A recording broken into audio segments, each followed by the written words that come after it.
आज हम लोग पढ़ेंगे कॉम्बिनेशन ऑफ रेजिस्टेंस। उससे पहले सबसे पहले थोड़ा सा हम लोग जान लेते हैं कि रेजिस्टेंस होता क्या है। तो रेजिस्टेंस क्या होता है कि करंट का फ्लो में जो भी हम लोग को ऑब्स्टेकल देखने के लिए मिलता है, रुकावट देखने के लिए मिलता है करंट का फ्लो में। करंट मतलब क्या, इलेक्ट्रिक करंट का मतलब क्या होता है, चार्ज का फ्लो, बेसिकली इलेक्ट्रॉन्स का फ्लो।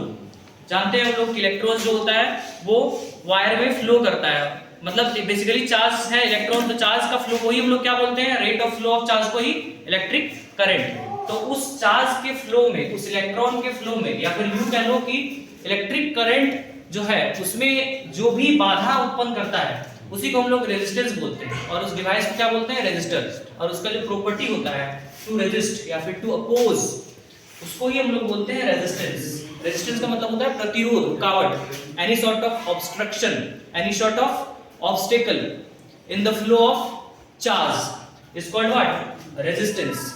अब इसका ऐसा यूनिट भी बताया है कि रेजिस्टेंस का ऐसा यूनिट क्या होता है, ओम। इसको ओमेगा से रिप्रेजेंट किया जाता है, ये ओमेगा जो है वो ओम का सिंबल होता है, ठीक है। उसके बाद हम लोग ये भी पढ़े हैं कि रेजिस्टेंस जो होता है इन फैक्टर्स पे डिपेंड करता है। रेजिस्टेंस 4 फैक्टर्स पे डिपेंड करता है।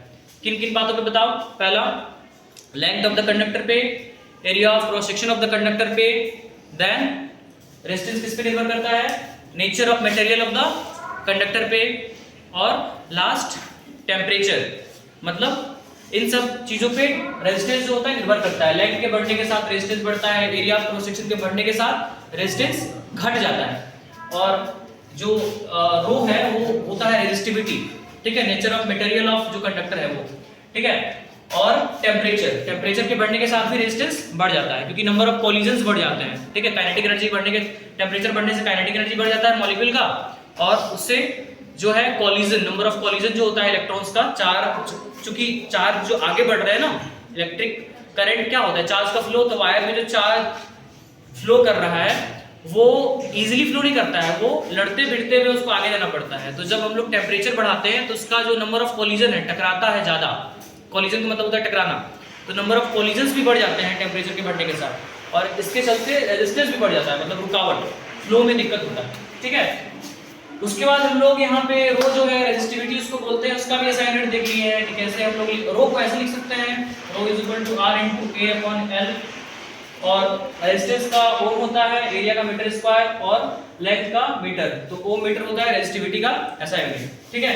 और एक क्वेश्चन ये भी बनता है कि when resistance of a conductor is equal to resistivity, तो इसको भी तुम लोग याद रखना, resistance is equal to resistivity कब होता है, देखो R इज इक्वल टू होता है रो इनटू L अपॉन A।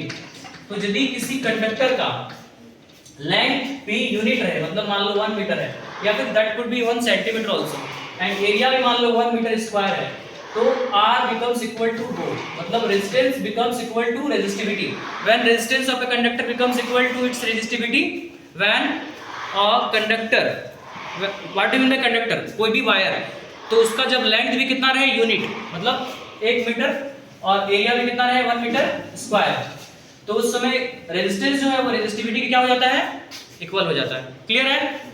अब हम लोग शुरू कर रहे हैं कॉम्बिनेशन ऑफ रेजिस्टर्स या फिर कॉम्बिनेशन ऑफ रेजिस्टेंसेस। तो एज यू नो कि दो तरह के कॉम्बिनेशन होते हैं, series combination and parallel combination. Series combination कब बोलेंगे हम लोग, जब सभी रेजिस्टर्स को, इंडिविजुअल रेजिस्टर्स को इंड टू इंड जोड़ा जाए, मतलब जो पहला रेजिस्टर होगा उसका जो इंड टर्मिनल होगा वो दूसरे वाले के स्टार्टिंग के साथ जुड़ा होगा, दूसरे वाले के स्टार्टिंग टर्मिनल से। देख रहे हो ये रेजिस्टर है, ये रेजिस्टर ये सिंबल होता है। एक्चुअली रेजिस्टेंस या फिर resistor does not look like this, it's just a symbol of resistor in physics. तो ये वाला एक टर्मिनल है, ये वाला एक टर्मिनल, दो सिरा है। तो जब किसी भी रेजिस्टर का जो इंड टर्मिनल है वो दूसरे वाले के स्टार्टिंग से जुड़ा हुआ, एंड दूसरे वाले का जो इंड है वो तीसरे वाले के स्टार्टिंग से जुड़ा हुआ, एंड सो ऑन, तो इस तरह के कॉम्बिनेशन को हम लोग क्या बोलते हैं, सीरीज कॉम्बिनेशन ऑफ रेजिस्टेंसेस या फिर रेजिस्टर्स। और पैरेलल कॉम्बिनेशन में हम लोग को क्या समझना है बताओ, जब सभी इंडिविजुअल रेजिस्टर्स का जो एक टर्मिनल है, सभी इंडिविजुअल रेजिस्टर का जो एक टर्मिनल है, पहला वाला टर्मिनल वो एक कॉमन पॉइंट पे मिले C, और दूसरा जो इंड टर्मिनल है, दूसरा वाला जो टर्मिनल है वो दूसरे कॉमन पॉइंट पे मिले, मतलब एक ही कॉमन पॉइंट पे मिल रहा है। क्या बोले, समझ में आया। जो इंडिविजुअल रेजिस्टेंस है उसका जो एक टर्मिनल है वो सारा का देखो एक टर्मिनल जो है वो एक कॉमन पॉइंट पे मिल रहा है सबका, और दूसरा वाला जो टर्मिनल है वो दूसरे वाले कॉमन पॉइंट पे मिल रहा है। तो इस तरह की कॉम्बिनेशन को हम लोग क्या बोलते हैं? Parallel combination of resistors. ठीक है, और इसमें क्या क्या याद रखना है हम लोग को? मेन बातें जिससे न्यूमेरिकल्स बनेंगे कि सीरीज कॉम्बिनेशन में करंट रिमेन सेम, मतलब बैटरी से करंट निकलता है, मान लो आई, पॉजिटिव टर्मिनल से करंट निकलता है, हम लोग को पता है, नेगेटिव टर्मिनल तक कन्वेंशनल डायरेक्शन ऑफ करंट तो वही होता है ना, पॉजिटिव टू नेगेटिव, और इलेक्ट्रॉन का फ्लो नेगेटिव टू पॉजिटिव। और हम लोग को ये भी पता होता है कि एक्चुअली यदि बोला जाए प्रैक्टिकली तो जो इलेक्ट्रॉन्स के फ्लो होते हैं, इलेक्ट्रॉन्स का जो फ्लो है वही वास्तव में किसका फ्लो है? करंट का फ्लो। लेकिन उसको हम लोग नहीं मानते हैं, हम लोग करंट का डायरेक्शन को जस्ट उसके अपोजिट मानते हैं। Electron flows from negative to positive, then we say that current flows from positive to negative. This is the conventional direction of electric current, and इसी को हम लोग को अप्लाई करना है जब हम लोग कोई भी क्वेश्चंस को सॉल्व कर रहे होंगे, तो पॉजिटिव टू नेगेटिव। ठीक है, तो करंट रिमेन सेम, बैटरी से मान लो करंट 2 एम्पीयर का निकला है, तो इस वाले रेजिस्टर को भी 2 एम्पीयर मिलेगा, इस वाले रेजिस्टर को भी 2 एम्पीयर मिलेगा, इस वाले रेजिस्टर को भी 2 एम्पीयर मिलेगा। ठीक है, अभी यहाँ पे कोई हम न्यूमेरिकल मैग्नीट्यूड कुछ नहीं लिए हम, तो यहाँ पे कुछ हम लोग आई मान लिए हैं, करंट है, आई रिप्रेजेंट कर रहा है करंट को, तो सब में आई आई आई, करंट सेम रहेगा सब में सीरीज कॉम्बिनेशन में। ये बात क्लियर है क्या? और वोल्टेज जो हो जाएगा सब में अलग अलग हो जाएगा। ये पोटेंशियल सब में क्या हो जाएगा? पोटेंशियल डिफरेंस, या फिर उसी को क्या बोलते हैं हम लोग? वोल्टेज, वो सब में अलग हो जाएगा। इसके अक्रॉस हो जाएगा V1, इसके अक्रॉस हो जाएगा V2, और इसके अक्रॉस हो जाएगा V3। सबके across voltage gets divided, voltage is different and current remains same. और जो पैरेलल कॉम्बिनेशन है, पैरेलल कॉम्बिनेशन में जस्ट इसका अपोजिट, उसमें क्या समझना है तुम लोगों को कि देखो करंट निकल रहा है, ठीक है, बैटरी के पॉजिटिव टर्मिनल से, और देखो इसको एक प्रकार से पानी का पाइप समझ लो, तो 3 पानी का पाइप चला गया, 1 2 3, तो क्या यहाँ से पानी आ रहा है? अरे चार्ज का फ्लो, जिस तरह से चार्ज फ्लो करता है किसी भी वायर में, उसी तरह से पानी फ्लो करता है। किसमें?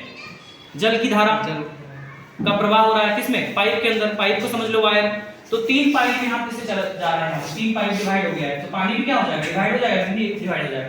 तो बस पाइप में पानी होता है, यहाँ पे वायर में क्या है? चार्ज, मतलब चार्ज का फ्लो को ही हम लोग करंट नाम दिए, इलेक्ट्रिक करंट। तो यहाँ पे वैसे ही क्या होगा? करंट क्या हो जाएगा? डिवाइड हो जाएगा, तो I1 I2 I3। तो पैरेलल कॉम्बिनेशन में करंट डिवाइड हो जाता है और वोल्टेज सेम रहता है। वोल्टेज सब में क्या होगा? V। समझ में आया नहीं आया? सबके अक्रॉस वोल्टेज क्या होगा? वोल्टेज क्या होगा? सबके अक्रॉस सेम होगा, 20 वोल्ट 20 वोल्ट 20 वोल्ट जो भी होगा, मतलब जो जितना भी हम मान लो 20 वोल्ट का लगाए हैं बैटरी, तो सबको 20 20 20 मिलेगा, 10 लगाए तो 10 10 10 मिलेगा।